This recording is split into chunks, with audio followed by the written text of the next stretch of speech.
त्याच्यानंतर आपण आज आलो आहोत देवगिरीच्या महाकाय वृक्षाकडे। हे आहे एशियातलं सर्वात मोठं वृक्ष म्हणजेच वडाचं झाड। तर मी तुम्हाला हे सगळं आता फिरवणार आहे। तर हे वृक्ष आहे 3 एकर पसरलेलं आणि खूप मोठं आहे। तर चला मी तुम्हाला सगळे बोर्ड्स आणि पूर्ण हे वृक्ष फिरवते। तर तुम्ही बघू शकता हा आहे पहिला बोर्ड। तर चला आपण दुसरा बोर्ड म्हणजे आरोग्य जपा।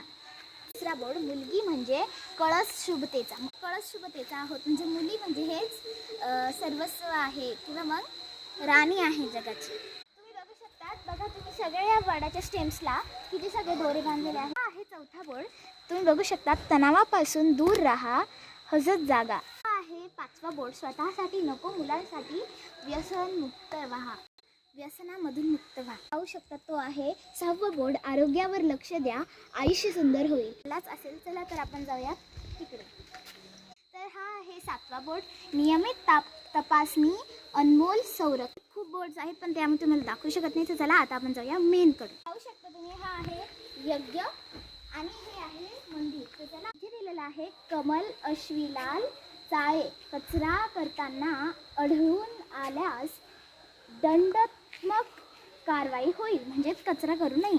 तर आपण जसं वाचलं त्या बोर्डवरती पण कोणीच हा रूल पाळलेला नाही आहे। तर तुम्ही बघू शकता किती कचरा केलेला आहे। तर आपण लोकांना ह्या सोशल मीडियाच्या व्हिडिओवरून सांगू शकतो की हा कचरा तुम्ही गोळा करा प्लीज। जर तुम्ही इथं कधी आला तर तुम्ही हा कचरा गोळा करा किंवा अजून कचरा करू नका। आता जाणार आहोत मेन मंदिराकडे। तर बघा तुम्ही हे सगळे देव आहेत, तिथं अजून काही बोर्ड्स आहेत ते उंच आहेत। तर तुम्हाला मी हा बोर्ड दाखवतो। एकत्र कुटुंब म्हणजे संपत्तीपेक्षाच मोठं वरदान। हे आहे मेन स्टेम आणि हा आहे या गडावरचा देव। बघू शकता तुम्ही हा आहे या गडावरचा देव। गोष्ट आहे की हा वृक्ष 5000 वर्ष जुना आहे। तर तुम्हाला हे सगळं आवडलं असेल तर प्लीज लाईक आणि सबस्क्राईब करा। बाय।